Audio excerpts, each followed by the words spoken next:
You're listening to the AFTERBUZZ TV network. Now the largest new media platform on the web and your #1 source for after-show entertainment. Very good, Gene. Johnson.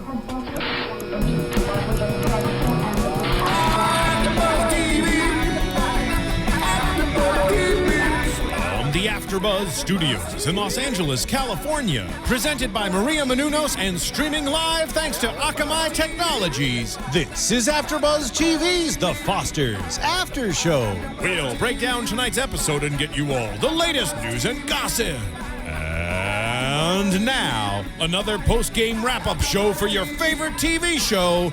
It's AFTERBUZZ TV's The Fosters After Show. Hey everybody, welcome back. This is The Fosters After Show on AFTERBUZZ TV. We are going to be recapping tonight Padre, the most emotional episode so far. Oh, yeah. And not just by our co-hosts. Guys, please introduce yourself. Hey everyone, I'm Stephanie Giorgi. My name is Jillian Leff, and I'm so happy to be here with you guys. I know, I'm happy to have you guys here. All three of us back in the studio. I'm Jeffrey Masters. This was a really intense episode. It was super emotional. I thought it was fascinating for such a character that is not like a massive presence, say, positive in their lives. We just saw like the effect it had on each and every character. It's still a life lost. It's sad, you know? Yeah. We sort of, find out a lot about Steph in this episode, which I thought was really important because mostly we always talk about her as the tough role, but we sort of got to see multiple facets to her personality. And to be honest, at the end of last week's episode, I was thrown off by the beginning of this week's episode because it was I don't even know if it was a flashback. It was a memory. Mm-hmm. It was something made up in her mind, but I thought there for a second. I was with Jeff, and I was like, wait. Is he alive? What's happening? Yeah. Is this a flashback dream? Was last week a flashback dream? Like, what are the writers doing to us? And we find out that they sort of connected over baseball, which is sort of the funny thing that carried on throughout the episode. That was, I guess, the lightest moment of the episode was the wake theme, the Padres wake theme. Yeah, really, literally amazing and necessary for the episode too. I thought the funeral served as like kind of a wonderful device to shake the whole show up. Yeah. In a necessary way, and just to get all of the characters back together in one room. Absolutely. I love this family, and I love them together. I love them too. Especially our supporting family members, Annie Potts and Loretta Toussaint. Nope, Lorraine Toussaint. Lena's mom. Dana, Lena's mom, the most wonderful grandmas in the world. They are. They're so sweet and wise. I love it. And they're able to just bring a new dynamic to the show by like being parents to the ultimate parents, Steph and Lena, who week after week we kept raving about. Now, I don't know if we should necessarily rave about them this week as a duo. Really? Hold on. They were divided this episode. Yes? Yeah. Continue. There was secrets. Mm-hmm. Lena kept the fact that she was taking fertility medicine. Right. Steph finds it in the beginning of the episode, and then it sort of causes conflict for them for the rest of the episode until the ultimate resolution at the end. And like, I don't know about you guys, but I would be pissed if I was dating somebody and I found drugs in their drawer that I didn't know they were taking, and they're supposed to be my partner and we're supposed to share things. Okay, she had a very good reason though that her father died, and like that's when you push back like certain big things to talk about. Well, regardless, I'd be mad if I had 5 children and she's trying to do another one on her own by herself. In Lena's defense, she did try to tell Steph about the drugs in last week's episode. Mm-hmm. I don't remember that. Oh yeah, they were laying in bed. And then she got tired, turned around, and then I think Jude walked in or somebody walked in. You're exactly right. Yeah. Exactly. And again, like they didn't connect, which was But Lena does that. Lena will like just almost as if she's trying to play the bigger person, will just be quiet when she's doing like, well, no, wake up. Like she could, why did you just not say something? Who cares? She wasn't asleep yet. I know, but when she did finally tell Steph had such a mature reaction, which was, you know what, like if you want to, we can talk about it and like ultimately have this. Mm-hmm. And I feel like other TV shows would choose the route of like, oh no, she didn't, you know, like maybe like a slap. Just kidding. But other TV shows like build drama. Right? I'm talking about Real Housewives only. Right. Other shows like build drama, and I thought that was like a a wonderfully mature response that is real and just makes Steph such a more interesting character. Well, the best part about that is that I feel like if that was between a man and a woman, the man would absolutely be mad because there's just different mindsets. He's the man of the house. He has to take care of everything. What was nice about this is that these are two women, so Steph knew how she felt. Yep. She knew where she was coming from. But in that example, like a man and woman taking prenatal vitamins, like she could potentially get pregnant, you know, Yeah. or there's not like a chance of that. Right. And props to the writers for guess not you're right. making Steph believe that she might be having an affair.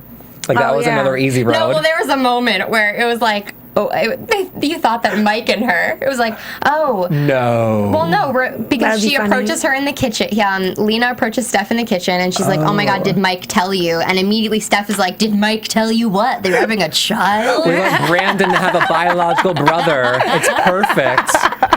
No, but that was another thing that they were also divided about this episode. Just the fact that, yeah, I know. Just the fact that the whole thing came up with Mike, and now the DA is investigating him, and it's sort of opening up this whole entire can of worms that I think Lena and Steph as a couple thought was over. Of course. Like, I don't think this was the thing. They sort of put it in the back of the closet. They tucked it away. Absolutely. And because it happened in 2013, the first group of episodes for episode 1, I feel like us as the viewers are like, wait, what did happen? What was legal? What wasn't? What did they decide? And then Steph in the previews saying, could I lose my job too? Right. Yeah. Well, it's because they didn't speak from the beginning. I mean, what do you expect? They used to be husband and wife. They still have a very strong bond, and they dropped it. That, you know, everyone dropped it. It wasn't until because of the article. So, Right. And the that's why it article was is basically out of sight, out of mind, right? Exactly. The article is basically making Anna's husband like,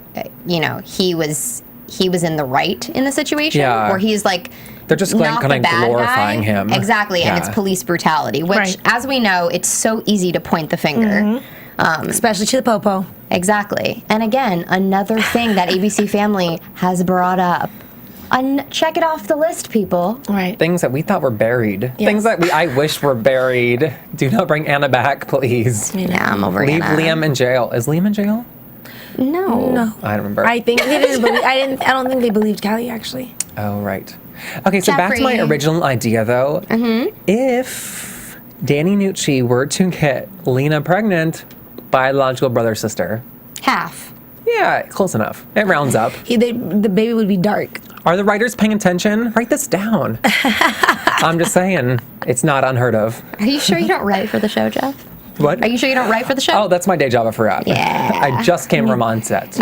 So other things that sort of happen to Steph in this episode that I want to note, the dad's minister that they, she asked to do the eulogy was throwback. The guy that basically was like, I'm shaming you for being a lesbian. Right. Right. Which, shocker.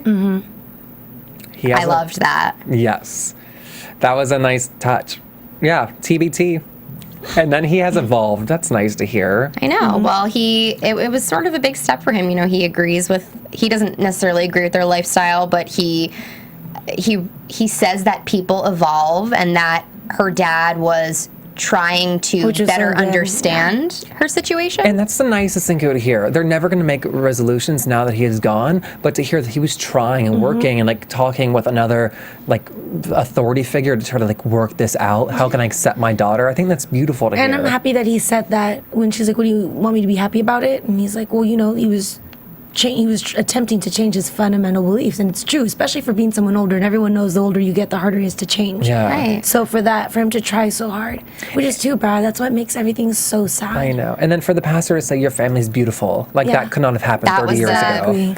And that's beautiful because he has evolved. I have so many friends who have the exact same experience with their fathers, their priests, their pastors, like trying to go to them for help, and the same thing happened. But That's now so it's nice. just changed. I mean, I said earlier, I tweeted you guys, and I tweeted Bradley and Peter, and I was like, guys, this might be the episode that I cry.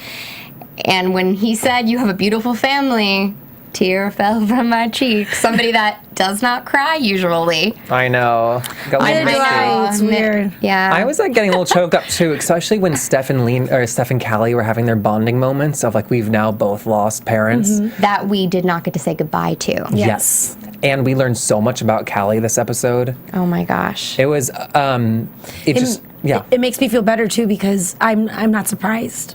Like, okay, cool. Now I understand. Remember how irritating was she getting to us? And now it's like, okay, you're not as irritating. This is all coming out perfect. Absolutely. What Rita wanted to do from the beginning, we were trying to find out what her deal is. And that's because we kept seeing like the effects of her childhood. We kept seeing her making these bad decisions. And this episode reminded us that she is so hurt inside. And she's the victim. Yeah, and why she's making those decisions. Exactly. And it made her much more likable again, just as to see her vulnerable. We were waiting for this. We I were. mean, they teased it, during the week on Facebook and on Twitter. Oh, did they? Yeah, we knew we were going to find out a little more about Callie's past this week, and I'm glad that we did because we find out just how damaged she is. We knew that she was messed up because of the decisions, obviously, like we just said, the decisions that she's made, but it was sort of nice to see an exchange with her mom because I think that we got to see, her attempt to have an exchange with her dad. The mom thing needed to happen because, a contact with dad is one thing, but I was always wondering, where did this, deep-seated anger come from? Yeah. So I really liked it, and I liked all of the flashbacks that I thought that it was the little girl that played Callie and the little boy that played Jude, amazing. Yeah. Callie's mom, though, looks exactly like Maya Mitchell. That's so funny. It was, our minds were blown. I was Casting, like, I love when they cast so well. Props, Julie. how did this happen? Yes, and then just seeing the way that baby Callie was the young Callie flashback was. Oh yeah, baby Callie. She was talking at one. The ways that she was relating with her mom, you could also see that they just had a very different, mixed relationship already. Now, this is my thing. Do you feel like there were other things going on that, reasons why she might have resented her mom? Because I don't know if it was just a sort of, I don't want to say, I don't want to kiss you goodbye. Maybe it was a temperamental thing, or, when you're younger, you're just trying to be like, oh, whatever. When you get through this awkward stage because you're starting to realize what it's like to be shy. Yeah. Or I was thinking already when I saw that maybe she was upset because she saw that her dad was drinking and she saw that she was about to go out with him. She was she's leaving. seen it. She didn't want She her was to leaving, leave. so she was like, no, I'm not going to hug you because why are you leaving with my dad right now? He just finished drinking That's interesting. 3 bottles. Yeah, I think it has to be more than just she was having a bad day. Yeah. They don't write those in for And her nothing. father has obviously been drinking since before that night. If he's going to drink so much that he kills all these people. Yeah, it was very apparent that they're not making this a happy-go-lucky flashback of the perfect mother-daughter relationship. There was something underlying going on. I don't know, fans, what do you think? We want you to go to iTunes and YouTube and comment and rate our show. We love thumbs up and 5 stars, so please do that. And let's continue this dialogue about Callie's mom on YouTube. I know that we check it all week, Absolutely. so we'd love to hear from you guys. Yeah, and then so tell me, were you guys surprised when we found out that it was Callie who destroyed the room and not Jude? See, I thought that, Did you see it coming? I immediately looked at you when she said, Jude, what'd you do? Jude, what did you do? And I flashed back to when Jude threw the book at Jesus. Exactly. And I was like, Yeah. oh my God, he has this anger issue. And he seems so sweet on the outside, but really he blacks out and he goes into a rage. Or that he Yeah. was just so young that he didn't remember. Exactly. But we find out that Callie's a little cuckoo. Yeah, well, I was so confused because I said, oh my God. Because look at her natural reactions to everything. Cole, everything. Yeah, but I was shocked. I said, oh my God, why is it Jude with anger issues? And now she's the one. Right. And it's so messed up. And then they tell us, and you're like, oh, it makes perfect sense. It does. Just- That's the best part when the shows do this. In the writers, again, good job. But when everything starts falling together, starting from past prior episodes, and now it's like, okay, yes, this is all. There's a bigger picture. Yeah, this episode in particular, Padre was connecting a lot of breadcrumbs that had been laid throughout the season. I was like, oh, that's why she does that. Yes. But I also felt like, things needed to happen in this episode, but it also wasn't the most exciting episode that we've seen. I don't know. How did you action, feel? You're saying? I mean, it was just kind of like... I feel like it could have been a catch-up, almost. Maybe. It all took place in the house. Everything was sort of being tied up nicely with a bow. We weren't really left with anything at the end of the episode except for the pregnancy thing, which, is a big deal, but as a viewer, I'm obviously connected to Steph and Lena, but I'm connected to the kids. I know what you mean. I understand what you're saying, and I felt that a little bit, but it didn't bother me because we got so much like character development. Exactly. I was gonna say, because that's the reason why our first season. Remember what we were saying, or what you were saying? I wasn't on it with you guys, but you guys would say that they put everything could have happened in those first 10 episodes that you could possibly think of, but it was so that they could capture the audience. Yeah. Now that they've captured us, and they didn't know if it was going to get picked up. Exactly. Now that they've captured us, now we're willing to spend time on this character's problems, and then this character's problems, and this solution, and that solution. Yeah. And I thought it was okay, because I kind of do want to spend more time on each character. Yeah, and we got to see the characters in so much different lights. Yes. And so it was like innately interesting. And then I think I liked watching Callie and Brandon react. Yeah, but no Bradley kiss this episode. I know, but she chose the family over That Brandon. made me cry a lot. Which I've been rooting I for hate the whole when you time. guys don't cry. Guys, I stop get so mad. I don't know. I always look over. I'm like, why aren't they crying? I could see it happening though, because he was giving like the Romeo monologues of sonnets, and she was giving like the level-headed practical nature of, no, I actually want a family as well. Yeah. Well, if we looked about what happened in this episode, it was like, so there was resistance in the beginning when Brandon was like, I want to tell the world that I love you, shout it from the rooftops. And she was like, why don't we hold off for a second? Let's process this, which is really the first time that Callie is like actually thinking. And I think good. I know. Exactly. I think it took this death, and it took her to, be brought back into the house to be like, wait a minute, am I making the right choice? And then Lena's mom is like, honey, what are you doing?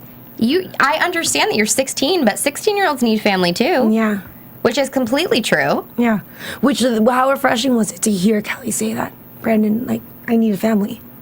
I don't know. Okay. And thank God he understood it. But she said it. Can they still like coexist in the same house? Like those feelings don't just like get shot away overnight. Exactly. You see, now what I'm wondering is that the future episodes are definitely going to be like in the morning something, or maybe they make a joke and then they laugh and the tension's still gonna be there. Or even just, our hands up. Sparks. For people who are not viewing this on camera, their pinky toes, pinky fingers are touching, grazing, and there's electric shocks and chemistry and fireworks. We're just talking about how we were demonstrating. They could be at the breakfast table and they can make have eye a moment. contact. They can briefly. Oh, were you reaching for the eggs? So was I. Yes, exactly. No eggs from babies. Well, you know how they all eat, or like if they're doing their dishes and they're passing the dish, and then again, who knows? Or if she's taking a shower, comes out of the bathroom because she has to get dressed. Oh my God, do they share a bathroom? They all do. They share one bathroom. One bathroom for 5 kids? Yeah. That's why you should not have a baby. That's why it's okay. The Brady Bunch all over again. Oh my God. I want this baby so bad. I just don't think that they can like coexist in the same house. Brandon has to go live with Danny Nucci. He has to go to like Prodigy piano school. I just think it's going to be funny that in order for this to happen, they're probably going to bring a female character in for Brandon. Yeah. Or bring Talia back. Right. Bum, bum, bum. Oh, I think we saw hopefully not Talia Talia. on the That's too preview. much. Oh, that's way too much. Too much D drama. Too much from her. It's just going to be funny because if that's the case, then Brandon's going to be your typical teenager and just be like, all right, everything's cool.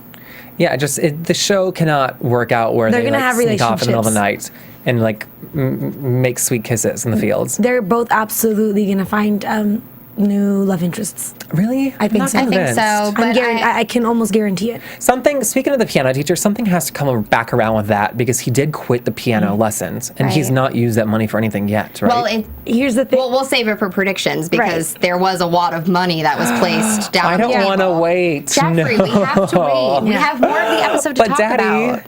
But Daddy. So Let's jump to Jude. yeah, so Jude, poor little Jude, second funeral in his short little 12-year-old life. Sorry, that's not funny. Just the way you phrased it. Jeff. Like, Count Tally's got my second. I'm so excited. Going for 3 this year. Yes, that is very sad. It is. It's not normal to have to deal with that much at 12. Yeah. And that's exactly why Callie's there. And that's exactly why he called Connor to come comfort him. Connor's the best friend anybody could ever have. I know, he has a Ouija board. Actually, no, because if I was Lena or Steph, I would be so mad at Connor for bringing that into my house.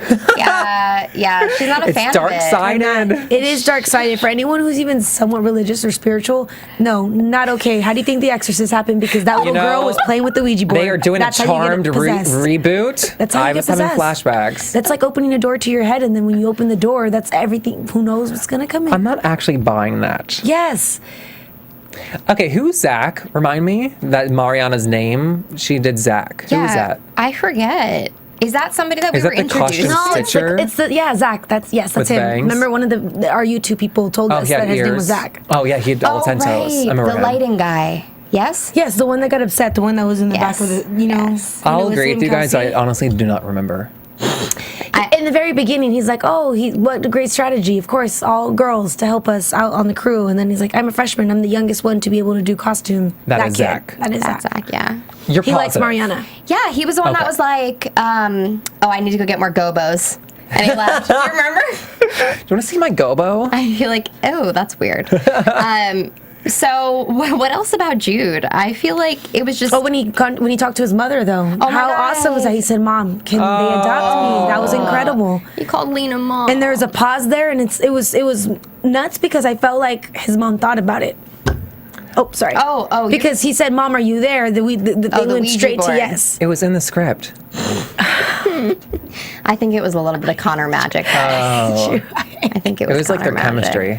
Yeah. No, and then when he said, "Mom, can you adopt me?" Pause. That was sweet. Yes. And then when he started calling them he mom. called That's Lena and beautiful. Steph mom, which and was it was great. brilliant to have it happen in front of Callie, for her to be like, "I want to call them mom." Oh, he did in front of Callie? I thought Yeah, it was, you were sleeping. no. You were nodding off. I'm I had to kidding. get tissue It was for on my the stairs. tears. She was behind listening. No. Yeah, No, she was. I know Oh. that. I'm saying that. OMG. Yeah. Okay. I really want to hear what you guys have to say about predictions. Let's jump well, into let's it. do. Yeah. Is it time? Oh, no. And now, I'll start. your AfterBuzz TV predictions. Going back on Brandon with the piano, remember when his teacher said, "Play with pain"? Mm-hmm. He's going to start playing incredible with what he's been through. He already started this episode. Love. Did you hear that? But that was good. And it was some nice jazz. But everything with Callie, with his grandpa, with his parent, with his moms, his dad, like It's a very watch. It's gonna be specific nuts. prediction. Yeah.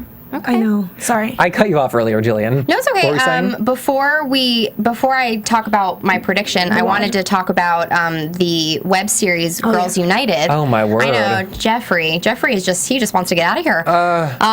Lord. Got a hot date later. Yeah. Woohoo. So I watched the first web series. What I decided to do, as well as my two lovely hosts, we decided to watch the first one. Obviously, the first one showcases Gabby. And Gabby has disappeared from the home, which is just crazy. Where is she? Nobody Gabby's knows the where one she who's all is. about the dudes. She's with Yes. Carmen San Diego. But where? So all the girls are trying to look for her. Callie talks about a story. She heard Gabby crying in the kitchen. She comes in, and Gabby sort of fabricates this story about her mother, which we find out at the end of the webisode that the girls pull a pregnancy test out of the garbage can. So that leads me to believe that Gabby is with baby and she's with the boyfriend, and the mother that she was talking about is actually herself, yeah. because she talked about how her mom, she can't go to cosmetology school now, and sort of, this is the end of everything. It's like when people come up to other people like, so I have a question. It's about a friend. Right. But they're speaking of themselves. Yeah. I have a friend. This friend, they look a lot like me. They want to go blonde. What do you think would happen? Right. Exactly. Yeah, the web series is 4 minutes, the first episode. Yeah, a little over 4. And, if you guys would like to see us break down all 5 webisodes, comment in the comments below, obviously, on YouTube and iTunes, and maybe we can put that together for you guys, sort of do all 5 episods in a bonus episode of our Foster's After Show, because that would free. be amazing. Faux free. Bonus Just time. for you. As far as next week, I want to know what that wad of cash is about. I think it has to do with the lawyer again. Maybe it's for Danny Nucci's whole situation. He even said he needed a lawyer. But why would Brandon be paying Yeah. No, for I it? guess you're right. No, you're right. I mean, I'm very curious about that. Since there really was no cliffhangers in this episode, I mean, we do see that Steph is in a courtroom, so she's perhaps testifying on Danny Nucci's behalf, Mike's behalf. So I'm excited to see what happens to them specifically and what Brandon is doing with the money. Right. What do you think? I don't know that it's per se a prediction, but I thought it was interesting that we're bringing Bianca, what's her character's name? Lexi. Lexi back in, I think played by Bianca Santos, and that Emma and her met, and it took so much time for Mariana to become okay with Lexi's relationship with her brother, and now she's full on Lexi's side, so that's going to backfire for Jesus, and I just hope that no feelings get hurt in the process. And Emma needs to check herself with trying to answer Jesus' phone calls. Rude. Although, yeah, but Emma's on the show. Bianca's in Honduras with her bedroom with a big giant cross in the background. Like, she's not coming back anytime soon. Yeah, she's not. They just need to kiss. Just break it up. It was still rude, though. Skype break up.